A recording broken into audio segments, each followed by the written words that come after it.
table, please rise for the pledge to the flag. I pledge allegiance to the flag of the United States of America and to the republic for which it stands, one nation, under God, indivisible, with liberty and justice for all. Roll call, please. Let's see, Mrs. Bieski? Yes. Mr. Bruns? Here. Mr. Lang? Yes. Mr. Nelson? Here. Citizen participation? None. Is there a reason to adjust the agenda? Nothing. Buildings and Grounds Finance Committee report by Mr. Rhines. John's not here. Pat, are you able to speak to that?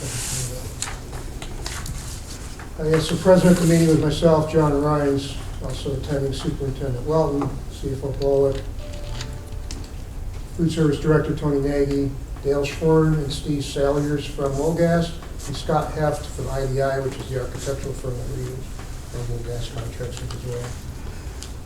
No action items came out of the meeting. We did speak about Thomas White's roof and the need to have that evaluated, including a core sample to make sure we understand what the construction is, evaluate the drainage issues. The building has gutters on it, and then ultimately get bids on replacing that roof, which the bids would go out this October, with the project looking to be done next year. The board had already approved getting bids on the other roofs, I don't know, a meeting or two ago, I forget. We also discussed Atkins roof, and it has existing failure points. We need to have that one evaluated as well to determine whether it should be repaired or ultimately replaced. The Atkins kitchen was also discussed, and we spent quite a bit of time talking about the flow of students and improvements needed. We have a lot of kids that do not have adequate time to have their lunch, and a lot of it is attributed to one, food having to be moved from here to there, and number two, the way the flow works with kids coming in and out of the cafeteria. And so there's the discussion on using a few more feet of the small gym to accommodate a hallway that would then really improve the flow for students, give the kids more proper time to eat. And they will, Dale, the engineer, the architect, will be looking at the redesign based on those discussions.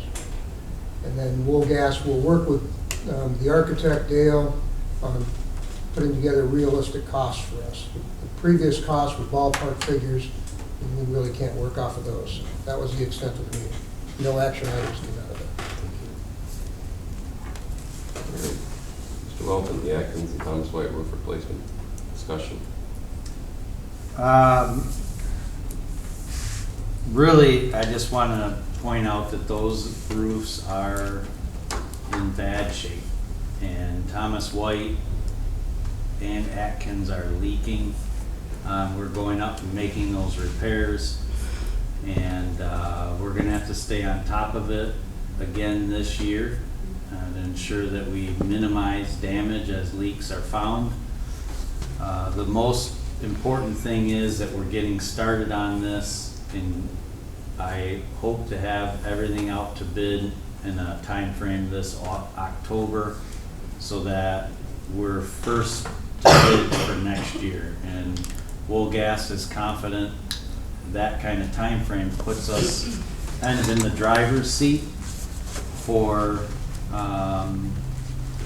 getting those projects lined up in a timely fashion.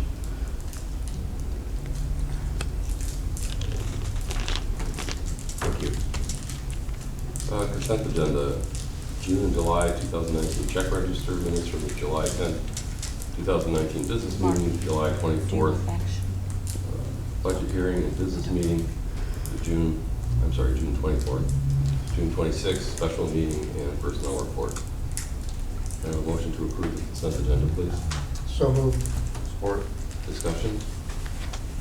Hearing none, roll call, please. Mr. Bruns? Yes. Mr. Nelson? Yes. Mrs. Bieski? Yes. And Mr. Lang? Yes. Strategic plan update. You're up. I'm up.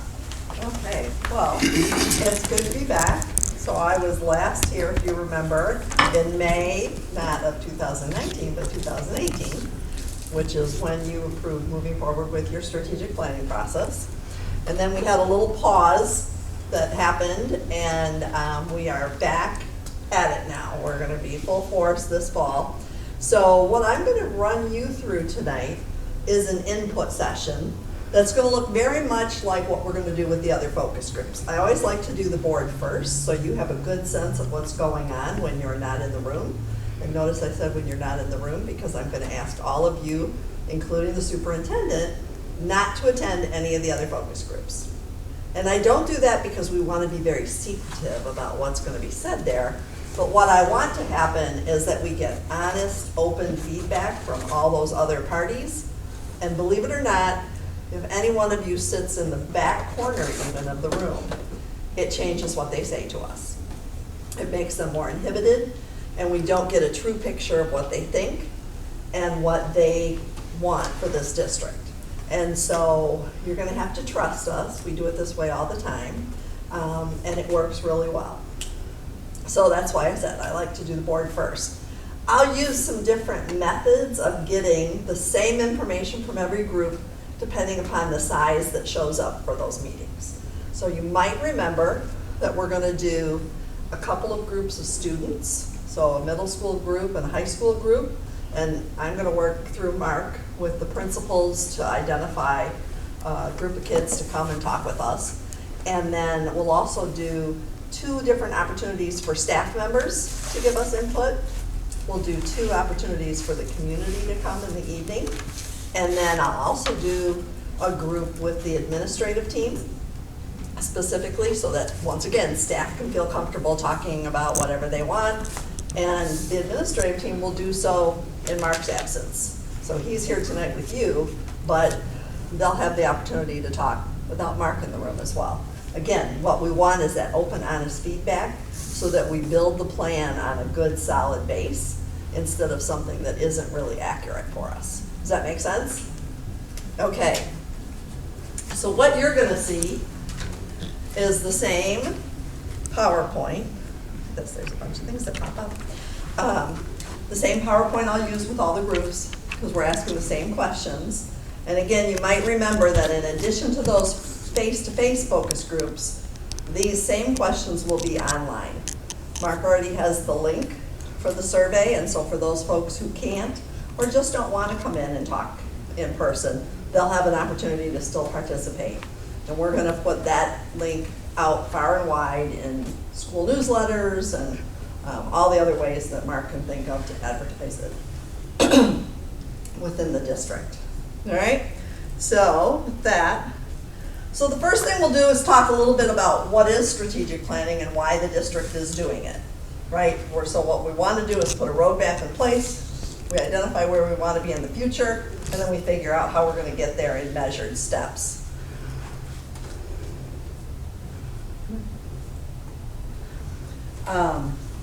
So once we have the district goals, which we're going to determine in a large group setting as a retreat, and we've set a tentative date of November 2nd. Have you run that by the board yet? We put that out in a save the date already, Okay. yep. And because we're going to hope that as many of you as possible will be there to participate. So we met, we talked about that maybe, on the phone a month ago. Yeah. It's been a bit ago. I'll send it again. He's like, oh, I think I already have something on my calendar. November 2nd. So we're going to determine several things that day. At that retreat, we'll determine the mission, the vision, the belief statements, and then the district goals. The goals will actually be the actionable items. And once those goals are set, as you see through that arrow, you're going to actually, everybody in the district is going to be working on those goals. What they do towards the progress of those goals will look different based on the hat they wear. But the board, in your work, you'll be judging your decisions. Is this decision helping us get to the goals that we have set and the vision that we have identified? When you deal with the superintendent's evaluation process, remember that part in there that talks about progress towards district-wide goals? Well, in essence, you're going to be wanting to use your strategic planning goals for that work. You might have something specific that you want to tack on that you want really Mark to really concentrate himself on. But for the most part, you're going to want him moving these goals forward. And then that will filter down into the rest of the staff as well. Again, everybody working on the same goals so that we're all headed in the same direction.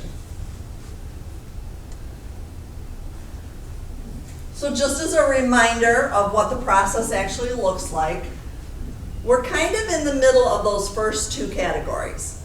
So we've had some meetings. We had a meeting with your folks from Blueprint and with the department to really make sure that those two pieces will dovetail together nicely. And we came away from that meeting feeling really good about the work that we're going to do and their part in it. So we're still doing some of that pre-planning piece. We're identifying those dates for the focus groups. We expect them to be the week of September 23rd and September 30th.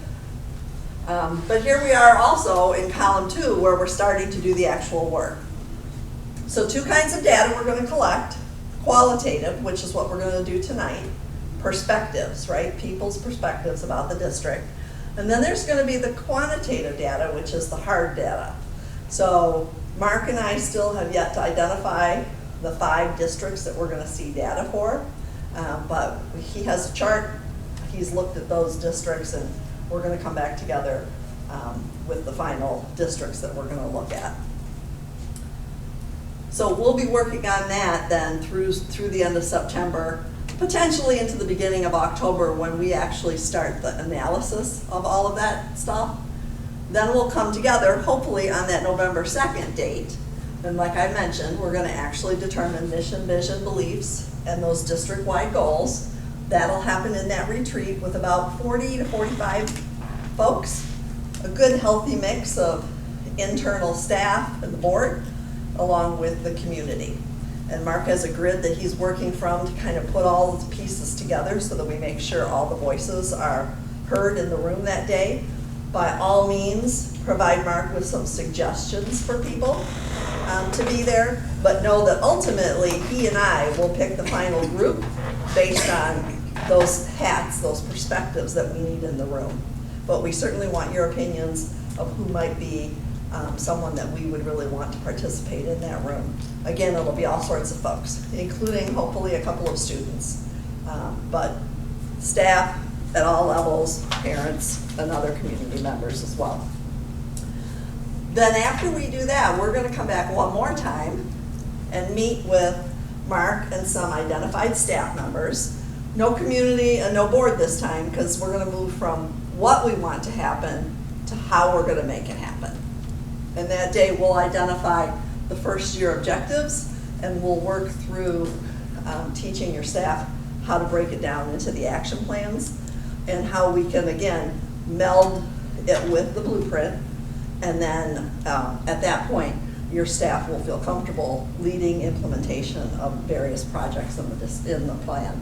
And then we'll come back one more time, meet with you guys, give you the final reports, and hopefully you will approve the work. You'll have been involved in it along the way. It shouldn't be any big surprises in it. Really, the only work that you won't have participated in will be those first year objectives, which is the how and under Mark's purview. But you'll have that information that night for your reference. I always put this slide in primarily for the educators, the various groups, staff, and administrators.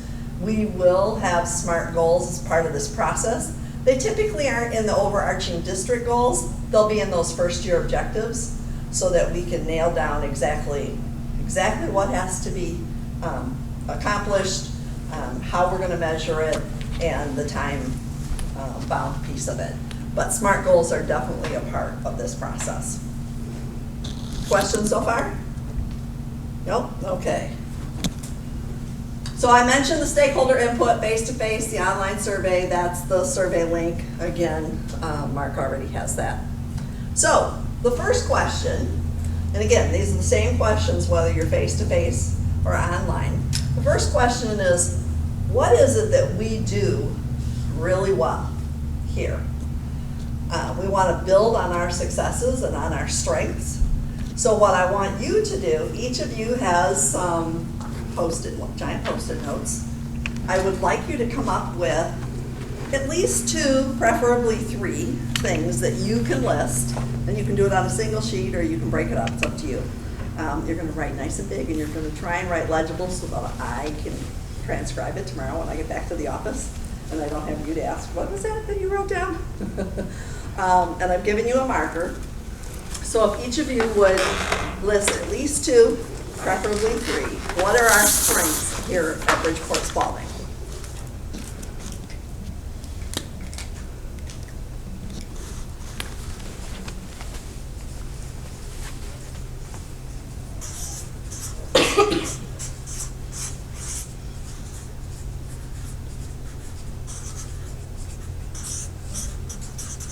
You're going to want to use a marker so we all can see and I can read it.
Most of you are done. Mark's still thinking about another one, but he can write it as we report out. So, Tammy, if you wouldn't mind reading off for the group the items that you've identified. Sure. Moving forward together, sharing the community,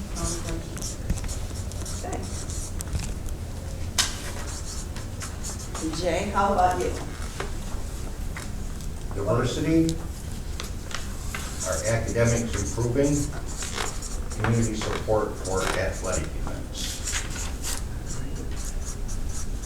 Patrick, you are up next. We celebrate our student successes, do a great job of that, dedicated, committed staff, and cohesive leadership team. Okay. Bob. Diversity, student achievement accomplishments, and that's the team/family. Okay, Mark has a whole list there. Sorry. That's okay. He doesn't Good have to a have, count. yeah, and you know, there's always You can't somebody in fit the all that group on who one. decides that they're just gonna, you know, write however many they want, no matter what I say. I think we're knocking it out of the park with technology. We do, and we are continually improving with our connection with academics and curriculum. I don't know places that have the level of teamwork that we engage in, and that is staff, students, and board, community. We lockstep. A place for all kids.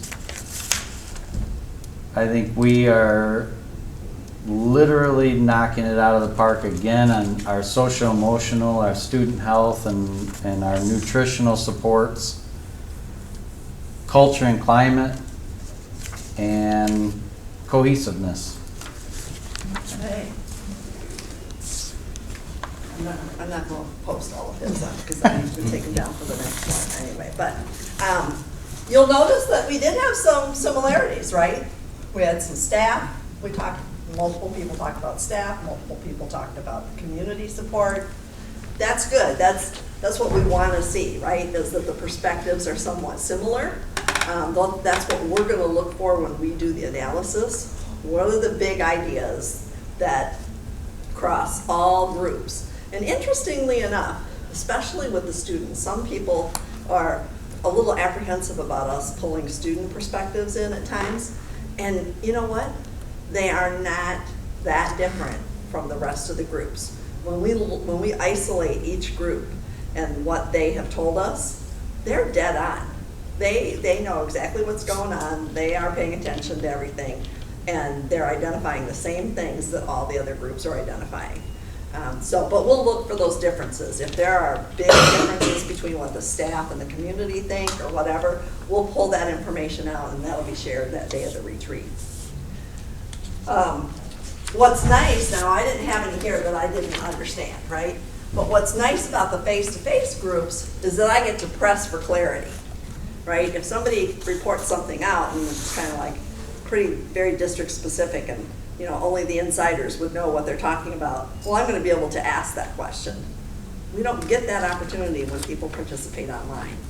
But we'd still rather have their input than to exclude them because we don't have that chance for that richer discussion. All right, question number 2. This one's usually pretty easy to do for everybody. Where are your areas of improvement? We usually know what it is we need to work on. What are those things that stand out to you that this is something we have to put some effort, some concentration into? If we're going to be the district we want to be, here's the 3 areas that we need to pay attention to. We know there are weak spots.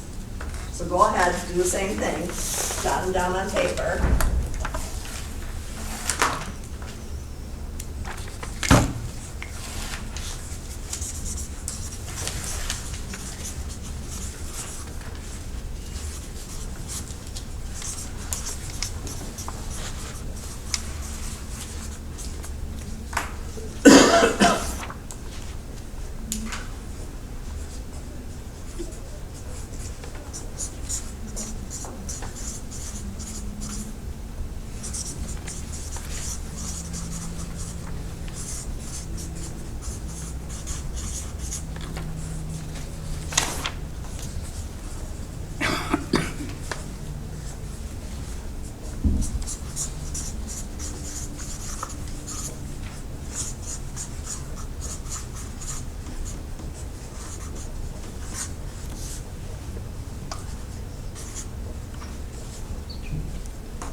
Okay, so this time, let's pick up the pen. He's gonna write another one. I was gonna say, I'm gonna let Jake go first.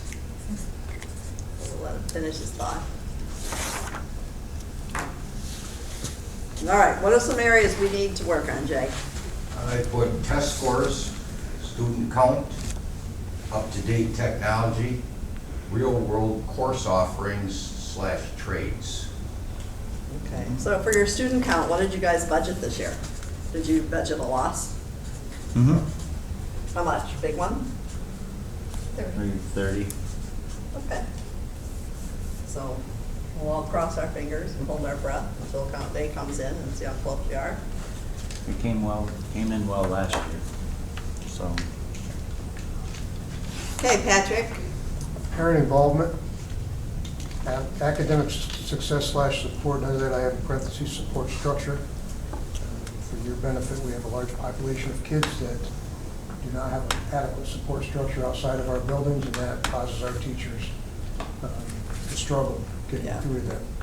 Community involvement, parent involvement has to be more than attending a basketball or football game. That is not involvement. That's coming out to see a football game because you've always liked to see them. That's not what we need here. It's part of what we need, but it's a very small part. Our other activities for a lot of our kids are very poorly attended. We no longer have an athletic association. You can't get people to work a snack bar for a football game.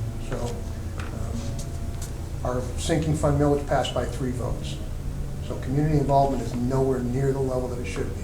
That sinking fund should have passed by a very large percentage, considering our property taxes in that area dropped by 50%. So Wow. it should have passed overwhelmingly. It passed And this by was a 3 votes. renewal? Yes. Okay. And that happened the last time. I think it only passed by 3 votes, so it was very close. That's not. Not enough. All right. I'm taking a little bit different tack than some of the others, but that's fine. That's okay. Attrition within our teaching staff for the last year has been what I would perceive as a systemic issue that has caused the delivery system to basically have to get adjusted. And so when we do that, we wind up having to have some training mechanism to bring those teachers up to speed with Blueprint. But I don't know that we've effectively been able to do that as well as we should. Communication with our community and our stakeholders, we're improving, but I still see that as a big area that needs to get addressed. And then choices for students. I mean, we talk about skilled trades, whatever, but that's something that we need to, I think, focus on. Yeah, that pendulum is kind of swinging back again, isn't it? You know, we swung all the way to where everybody's going to go to a 4-year, get a 4-year degree, and now we're swinging back saying, no, there's other things that kids might be going into, and we need to address those and make sure they're prepared. Okay, Mark, you're up. Meet and exceed my Excel blueprint goals for system reconfiguration, increase curricular and non-curricular options, increase academic outcomes, and marketing and advertisement, communications. So again, we're seeing some consistency, right? And we're seeing some differences as well, and that's okay. It looks like we've had someone join us. So, Michelle, we'll catch you in the next round, and then you and I can talk after about getting your input from the first 2 questions, okay? All right. Tammy. Bring more students into our schools, listen to the students and the parents, work together with the parents and teachers. Great. So you heard me mention I'm going to do some catching up with Tammy, and so for your other board members who aren't here tonight, I'll make a personal call to them and get their input as well, so that we make sure that the full board's perspective is represented. All right. Any questions so far on those? You guys came up with some good stuff. All right, so the next question that I want you to reflect on is, every district has some barriers that we're going to run into. Some of them are district specific that are cultural because this is Bridgeport Spaulding, and other barriers are going to be pretty similar across district lines. Doesn't matter whether we're here or in the UP or on the west side of the state. So you can consider either of those options in your responses, but what are some barriers that we're going to run into as you begin to implement? Right, not this part of the process, but once we know where we're headed, we're going to hit some barriers as we start working on those things and really driving them forward. So again, what I'd like you to do is think of at least 2, potentially 3, ideas in that area, and we're writing them on the Post-it notes legibly, so I can transcribe them tomorrow with the marker. So, give you a few minutes to identify what some of those barriers might be for us.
How's it going?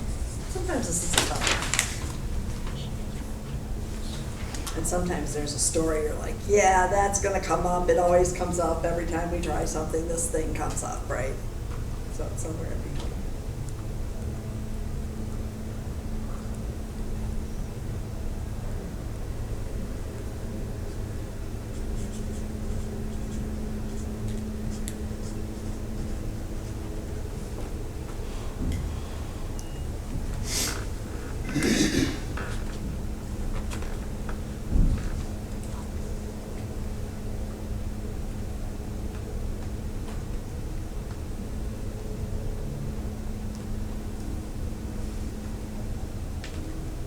Everybody have at least two?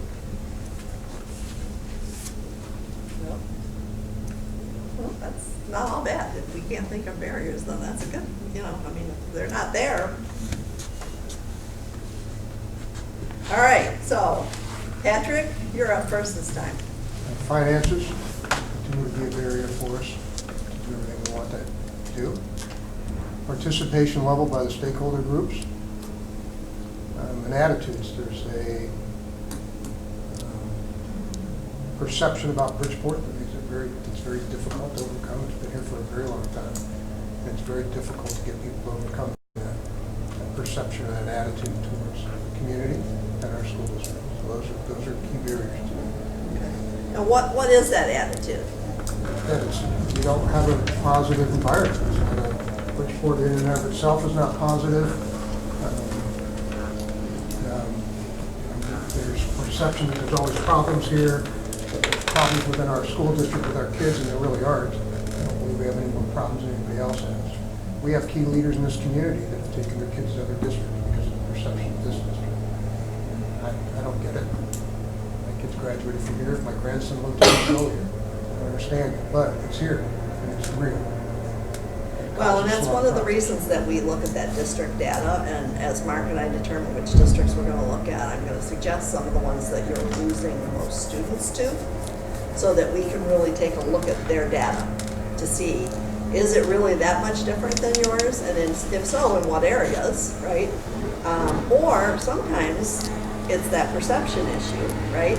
And so we're going to maybe be able to weed some of those things out, and then that will help us do a better job of talking to our community about our district and the differences between us and someone else. Okay, Bob. Finance, the burden that we experience due to state oversight.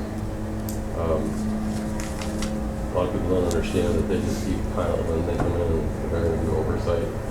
That drains resources that could be better focused on helping academic achievement or whatever else we need to do in this district. And then student supports. We have a lot of students, as Pat said, who have some very basic needs that if they're not being addressed at home and have to be addressed within the school. So I think that's, there's, how do you balance all of that stuff? And I think that could be a barrier for us being able to get them where we need them to be. Yeah, yeah, absolutely. When their basic needs aren't met, they're not gonna learn, right? Finance, no surprise there, right? Two of you have already said it. I probably hear it in every district I go to. I think I've only ever worked in, might be 2 districts, that finances were not an issue for them. One, because they were growing, and the other one simply because of the way the formula was when Proposal A passed. And, you know, they're just at a different funding level. But finance is gonna be, you know, a struggle. You know, and it was for my district when we brought strategic planning to my district as well. When I was a board member, some of you might not remember, I was a board member for 15 years. And although we were in Oakland County, we were at the bottom of funding. And so people said, you know, all the time, it was like, well, we would do that if, or, yeah, that'd be nice, but. And once we had a strategic plan in place and everybody was behind it, pushing it forward, we got pretty creative. Our funding didn't change, but we got creative in the ways that we were able to make some things happen. So it's not always as big a barrier as we think it might be. Not that we don't have to deal with it, because we do, absolutely. But, you know, there might be some things that we come out of this with some other ideas. Mark?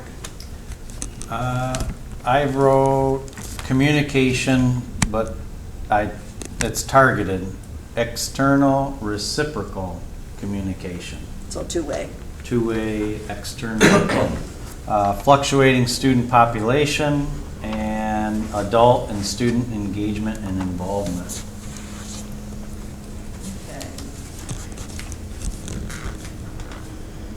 So even though our numbers are, you know, have been going down slightly, are we seeing a lot of in and out transitional kids?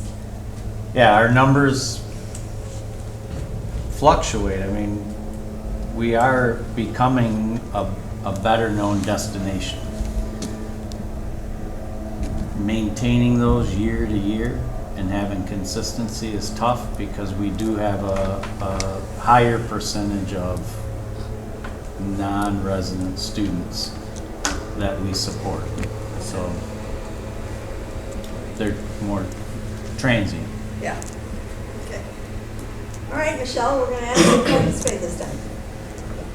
Your involvement, getting the parents to participate. Okay, it just seems to be a big one. Multiple of you have identified that either in this barrier piece or in the needs to improve area. So clearly that'll likely be something that we see across groups. I wouldn't be surprised at all if others are seeing it and, you know, want to share the same thing. So. All right, Tammy. Parents involved within our schools.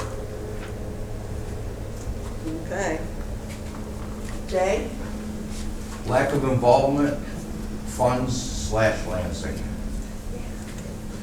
You never know what's going to happen next about Lansing, do they? Probably a good thing. What was that? Probably a good thing. They're all on break, that's not bad. Okay, so that's a good beginning of our list, and we'll see what other people bring up for us so that we're prepared. The last question is one where you get to do some dreaming, right? What really is your vision for this district? Now, I'm not asking you to write a fancy vision statement. That's not what I'm asking here. I'm just asking you to give me some key concepts, words, phrases. If you were to look out 5 or 10 years, what is it that you would see if you were king or queen for a day? I mean, you get to dream here, right? This is your vision. What is it we ultimately want to be?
Okay.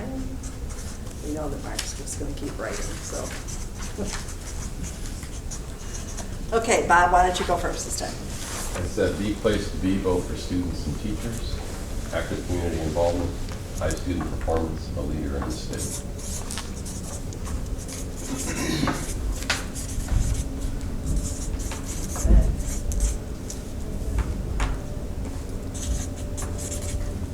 Are you ready, Mark, or should we skip you? Skip. Skip. All right, that means we're gonna come down here for you, Michelle.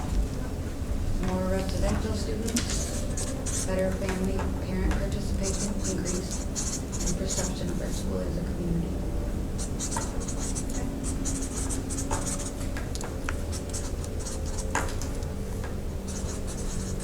Tammy?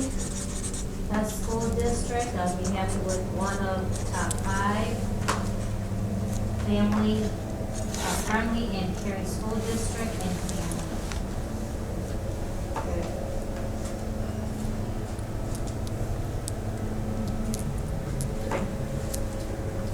2,000 students, community support, top-notch academics, excellent buildings and grounds, long-term educators.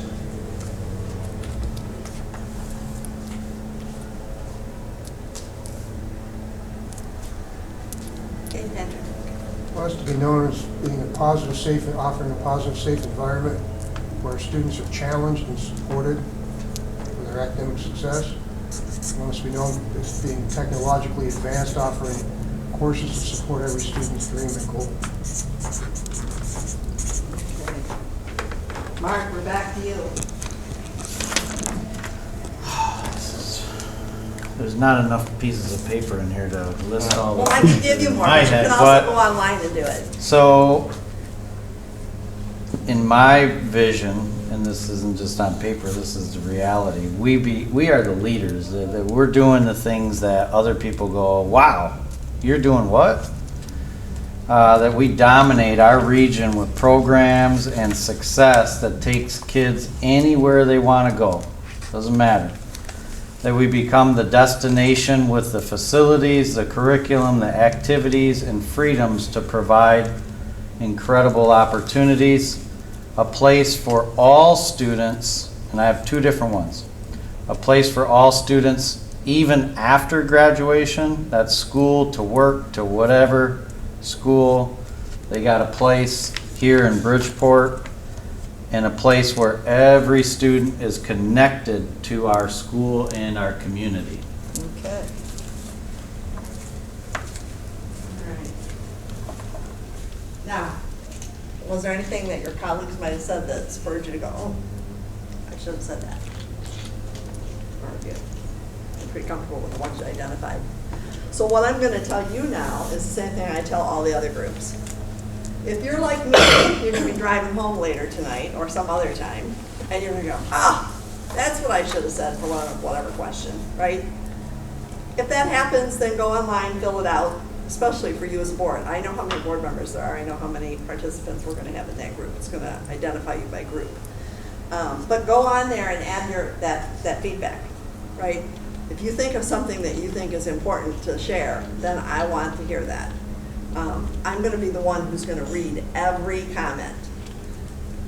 Yes, I'll run it through a program for commonalities, but I'm gonna be reading every comment so that I am really clear about what people's perceptions of this district are in every category, every question that I've asked. So notice I didn't ask you guys to put your names on them, right? Because it's not any one individual's thoughts, as much as we all like our own thoughts, right? That's important. It's gonna be the aggregate, right, that we get from everyone that participates. And that's what we're, again, gonna be looking at and using the day of the retreat. So with that, that's it. Now, you guys all have my contact information if you need to ask me any questions throughout the process. I want you to feel comfortable reaching out to me. If you don't remember it, it's on our website, right? You can hunt me down that way. But because we're not gonna see each other again until the day of the retreat, right? But I want you to know that we're gonna be working both here in the district, and then we'll be working behind the scenes on the data collection and all of that sort of thing. But sometimes board members have questions along the way. What did you say again that we're doing about this, or how's that happening or working? And I don't want you to hesitate to reach out to me if that's the case. Again, you know, I might use some different methods for collecting this. A lot of times when I'm with the students, I might just sit with them and take notes. And sometimes I'll just flip chart it. I'll just let them yell at it. They're not gonna sit there and do this, right? That group isn't. So I'll just flip chart it as we walk through it. If I have a large crowd, right, I might have some people do some pair and share at their tables that we, you know, have them sitting at, and then provide me with some feedback. They'll still, again, have the same opportunity to provide any individual thoughts that they want to share. But again, so if you hear like, oh, well, she didn't do it that way when, you know, she worked in our group, she did it a different way. We're all the same questions. We're going to get the same information from every group. We just might handle that session, might look a little different. Any questions for me about the process or anything along the way to this point? Okay, well, if that's the case, I'm going to ask you to turn your supplies back into me. And I'm going to let you get back to your regular part of your meeting, and I'm just going to scoot out of here. But again, know that Mark and I are working closely together, and he'll have those dates to you relatively soon, just so you're aware of the sessions that are going on. But that reminder that we prefer that attend. Oh, you weren't here to hear that, Michelle. All the other face-to-face focus groups, we're asking board members and the superintendent not to attend so that we get good, honest conversation from those folks. Just by being in the room, people's nature is that they change what they say, and they're not as open with us. It's one of the reasons we also do that online survey and why it comes directly to us. If they think that it comes to the district first, they assume that someone can identify them. We don't know them. We have no way of identifying anyone. So they feel a little bit more comfortable to give us that feedback. So with that, I'll turn it back over to Bob. Okay. And thanks Thank you. for having us here, and I'll see you again hopefully November 2nd. Thank you. Thank you, Debbie. Facilities update, Mark? Well, there is so much to talk about. I had to make myself some notes so I wouldn't keep us here all night. So first off, the roof update. You guys have been in. You see, it's a project. It is not small in scope, and we're learning things as we go. This is not your atypical roof project. We have a really unique building here, unique roof, actually decking, which is more like a ceiling for us. And so we are cruising ahead and trying to stay ahead of the roofers and mask off and visqueen the rooms as they get into that area. And we're actively cleaning up after they get past that area. I got some gray hairs in my beard, I think is from the stress, but we'll get there. It's gonna be pretty busy in the next few weeks. So no rain, even though you might need it for your grass or your farm fields. I'm praying no rain. Grounds, wow, oh, last thing on the high school roof. Understanding that our focus is academic roof area first, then moving out to the auditorium and athletic area. This area is key, and my expectation is they're moving pretty good. So I like where we're headed. Grounds, several projects. I mean, there is painting and other projects happening that are in the pipeline over the next 2 weeks. There will be a lot of activity in here with contractors coming in and nailing things down right before the school year starts. Thomas White, if you haven't been over there, and I have pictures on my cell phone, if we were in the other room, I would project wirelessly. Oh wow, go by Thomas White and see the paint job. The kids, and I say kids, we hired 3 of our high school kids, and they are helping us do all of this. And for never having painted before, it's fantastic. It looks so fresh. I've talked to people who have said they haven't driven up to it, but they've driven and looked across the field or have been at the baseball field, and it pops. It's really great. The athletic complex last night, we had our opening practice from midnight on for football, and our concession stand has been completely repainted. Our baseball and our dugouts and the announcer's booth all painted, so everything looks fresh and crisp. And the boys took it upon themselves. I kind of encourage, you know, if something's bothering you, just go for it and fix it. And so they noticed, and they're bothered by the little paw prints that are on the ground, and they hand painted them. So those are beautiful red and yellow paw prints. Just looks great.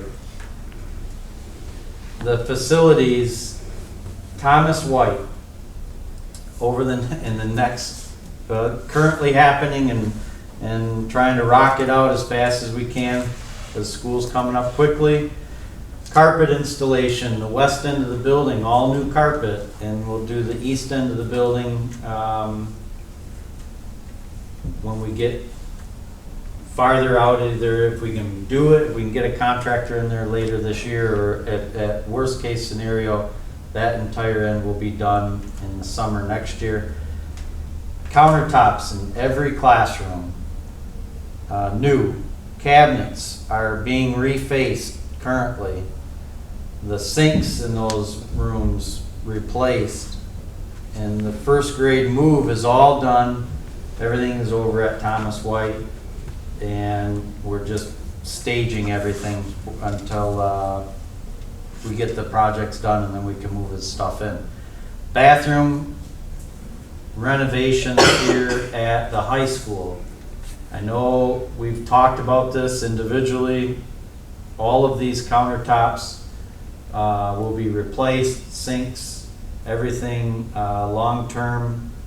Corian countertops, no more peeling off, sad, old-looking, wrecked countertops.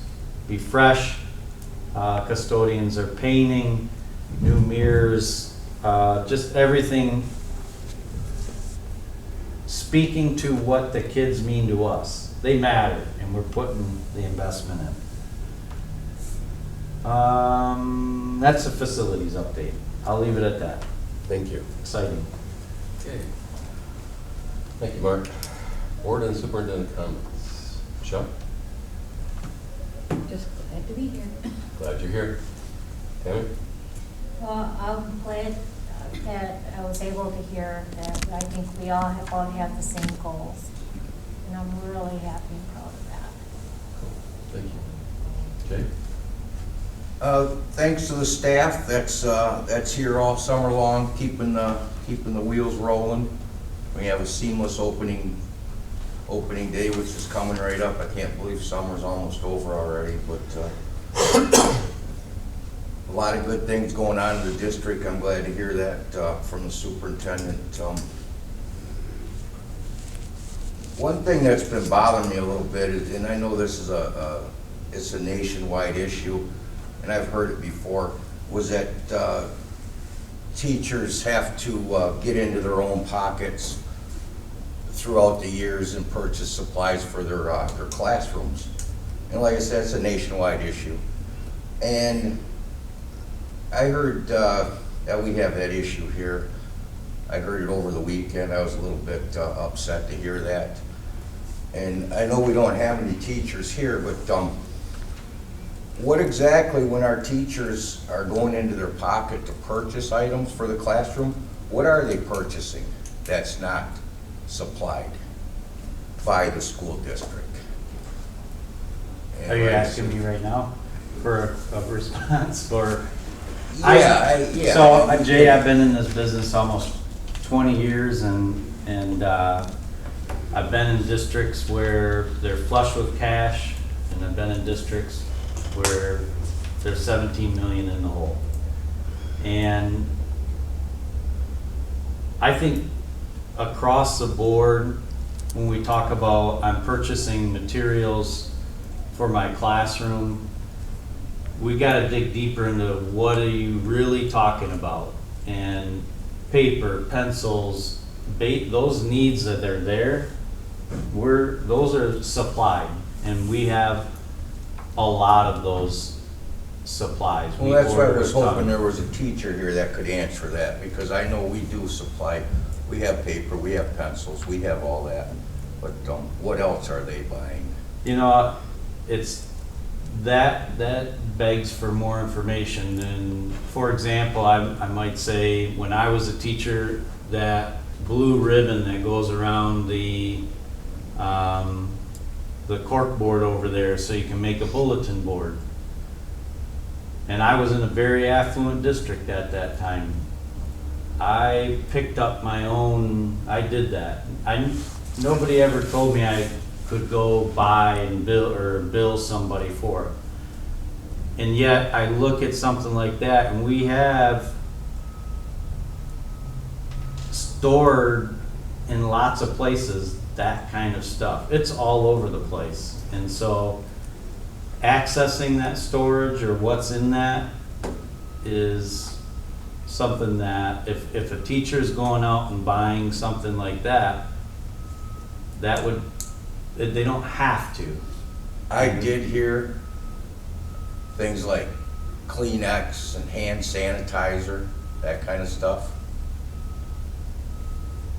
I mean, we do buy it by the case loads. I think that you get to a point in certain times, and I'm not saying that we have a recurring order for that. Some of that stuff goes quicker than others. And those are items that we do invest in. But Sam's Club jugs of hand sanitizer go fast. The kids use it a lot, and same thing for Kleenexes and those kinds of things. So there are things there. I would look to support staff by bringing that information to admin. We budget for it. Admin has building budgets to support that too. So I know that those orders are out there. Sometimes it may be a communication piece that there may not be the information that gives a staff member that's looking for something the opportunity to actually see that, oh, it's there. Also, the access to that. And so it's not unheard of, and when we were going through curricular materials, to open up a cabinet and go, whoa, look at all this. And I'm not talking about just hand sanitizer and Kleenex. Sometimes it's box loads of staples. And having been in districts prior that have had some financial issues, when you are in that mode, we collect, hide, and store, because we never know if we're going to get a chance to get that again. And so I would say looking around for staff and sharing in that communication, that would be a good thing for someone to say, hey, I need this, so that we can say, we got cases of that. Well, how about if I try to nail it down more specific and exactly what they don't have? Yeah, and I would have. And I will let you know, and Yeah, and I would you can, filter that in through the building principals. And I don't mind knowing, and I don't mind working on that end either. That's what I do. I solve Right. problems and make things better. But I would say it is, and when you brought it up as a national thing, it is. It was who I was as a teacher. I'm a giver. I'm going to take care of my kids. And sometimes that meant picking up a pair of tennis shoes that's out of my pocket. And when we get into those conversations, sometimes I think we don't always explain exactly what we're talking about. And teachers do spend money on kids a lot. And it's not just the start of the year, and it's not just school supplies, baked goods and other things that we might bring in, and treats and those kinds of things. It all adds up, and there's no doubt in my mind that across the board, we all put a little bit of ourselves into it too. I think everybody does that. I do that at work. I always bring in extra pens and, I mean, stuff I don't have to. I'm sure the courthouse, you know, they have the supplies, but I bring it anyways and put it in there for everybody. Just because I seen sales on it or clearance, it's like, oh, I don't, you know, something I'm sure is going to be able to use it. So I think it's about everywhere. Everybody does that. And another thing is it's because when you're out shopping and you hit Walmart and you're walking through and you see folders for 7 cents a piece, I might grab those up. Personally, I will. I would grab up stuff, and I still do, because you never know. 7 cents a piece is cheap. To go through the order process and purchase order, and that's something we would be talking about with finance too, is how do we streamline some of those things, because we have put very tight financial processes in place, and we'll get through this audit, and I think everybody's going to be really impressed with where we're at in the last year, which then leads to what are some things we can do to ease that process as well, while maintaining fiscal viability. And just like to thank Coach Marshall. I know the superintendent mentioned that 12:01 a.m. practice. That was in the news today also. There's nothing that builds camaraderie more than that, I would think, in 12:01 a.m. football practice. There was about 50-55 spectators. Really? Yeah, it was cool, really cool. Thanks, Pat. No comment. Okay. I have a memo from the Department of Education. It just says that they have suspended or released us from CPA oversight. Copies here if you'd like to read it.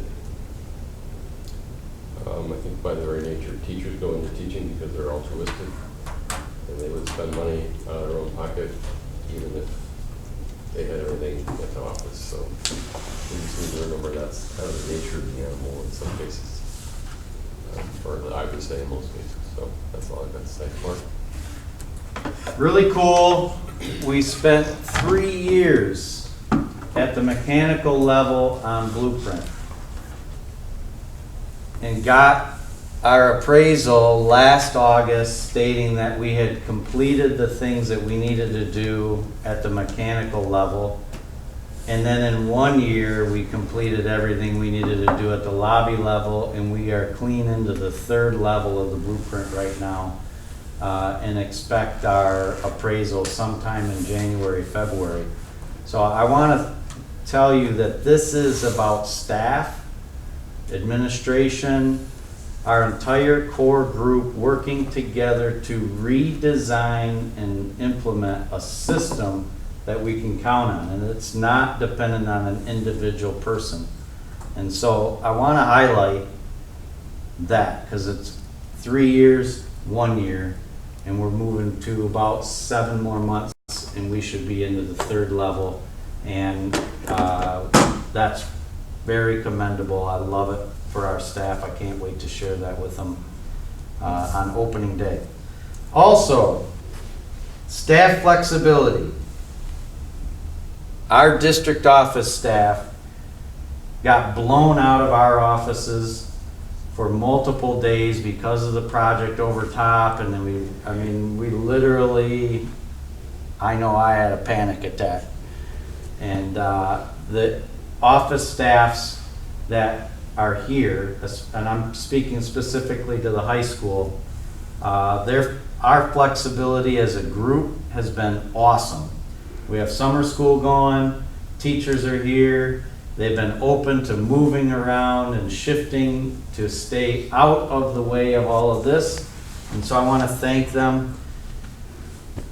Jeff Ladd, our facilities supervisor, we have had an incredible amount of stuff going on this summer. And I don't want to forget to say, wow, I think we're managing something like 20 plus projects simultaneously occurring and scheduling out and ordering. And so I really appreciate what we've done. When I talked to Jeff about this and I said, are you okay? Because I'm aging exponentially.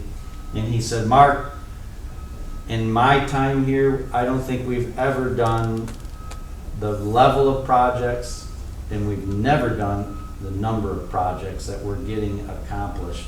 And thank you to the community, because that sinking fund and the support is becoming visible every day. What taxpayers are providing us with, and the kids are going to be blown away when this is all finished up. Timeline, strap on your seatbelt because it's time to go into, we're in high gear right now. August 26th at 8 a.m. If you can be there, it's opening day for staff. And depending on where the roof is, the hope is to host it in the cafeteria at the high school. I'll keep everybody posted on how that goes. And last year, I had opening remarks. I'm going to be real short, and I'm going to make sure we have a Board of Ed opening remarks as well. And it means a lot for you guys to be there with staff on that welcome back. They believe in what we have going and what we are doing as a board and as a district. And so it's good to have as much involvement on that morning as possible. August 28th, Wednesday, 2 days later, from 4 to 7 p.m., it's our district-wide open house. It will be as good as and better than last year, and it was a total blowout last year. It was awesome. We have first student firing up grills at both ends of our district, serving hot dogs and hamburgers and popcorn, and our staff is all here leading folks through.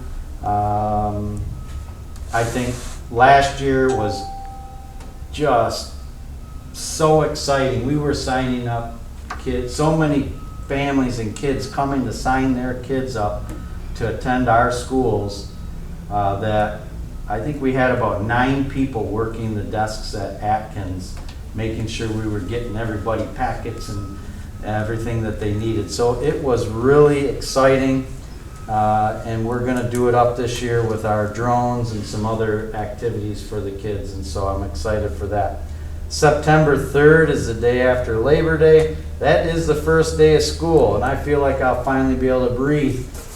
So